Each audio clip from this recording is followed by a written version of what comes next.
Bonsoir à tous, merci de me recevoir ce soir dans mon émission Quelle action? J'ai rencontré le ministre de la Santé et de la Recherche, M. Patrick Ouel. Il me parlera du pacte signé le 16 juillet dernier à Tapu-Tapu-Atea et comment le Fénois tentera de se faire entendre auprès des grands pays participants à la COP21 à la fin de l'année à Paris. Mais avant, je partirai à votre rencontre pour vous demander si vous avez déjà entendu parler du changement climatique. Quelles en seront les conséquences pour nous? Je suis Hinarere Taputu. Quelle action commence maintenant?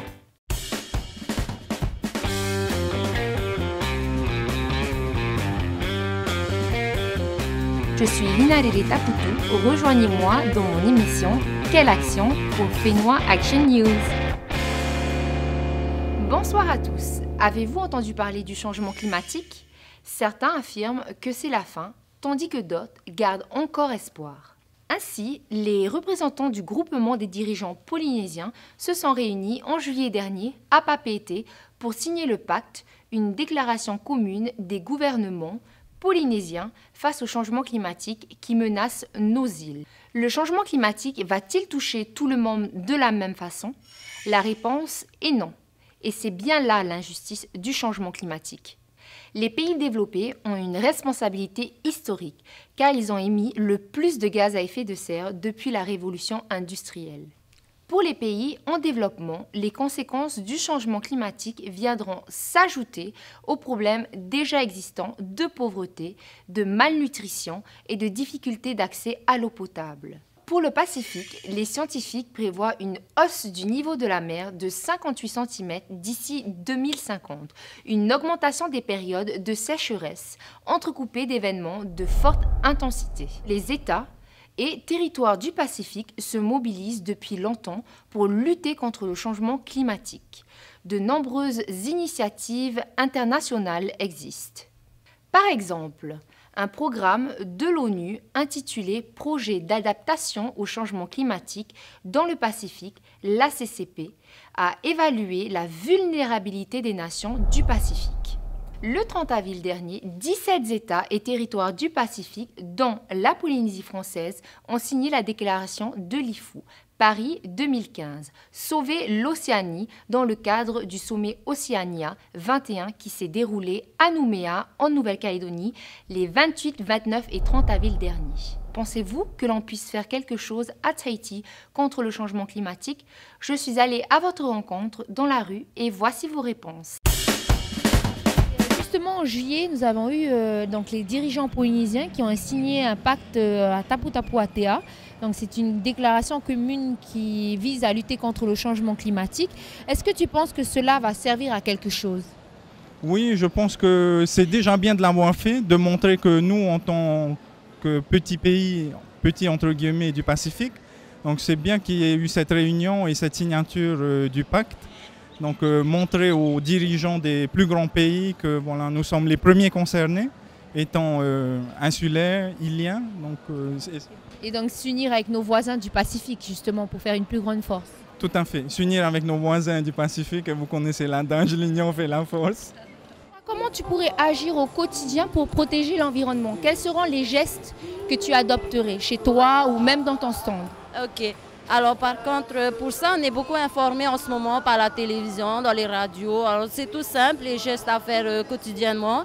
C'est ne pas laisser couler l'eau, essayer de trier les déchets à la maison. Et puis voilà, informer les enfants surtout. Et toi au quotidien à la maison, qu'est-ce que tu fais? Qu'est-ce que tu peux faire pour préserver l'environnement? Pour préserver déjà, il faut l'hygiène, ça veut dire qu'il faut préserver nos pays, il faut trier nos pays. Et il faut faire en sorte de ne pas laisser traîner les plastiques sur la route et dans nos jardins. Surtout les plastiques qu'on envoie dans tous les sens du terme. Donc à l'œil, c'est pas beau, mais c'est pas aussi beau pour l'environnement. Pour l'environnement, c'est pas du tout joli. Et les enfants, vous pensez que c'est aussi un moyen, il faut les éduquer, il faut leur transmettre des messages? C'est une éducation à donner. C'est une éducation à déjà nos enfants, à donner. J'habite Punavia, donc nous on trie les déchets, donc il y a le bac gris, bac vert. Ensuite, j'essaye de transmettre par exemple à mes nièces ou mes neveux qui des fois ont tendance à jeter leurs déchets par terre. Leur dire non, c'est pas ce qu'il faut faire justement. On a une poubelle, c'est fait pour et il faut jeter les déchets, voilà.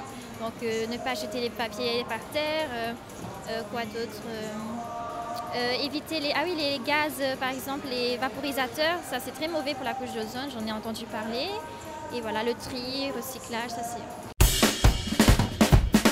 Monsieur Patrick Well, bonjour. Merci d'avoir accepté notre invitation.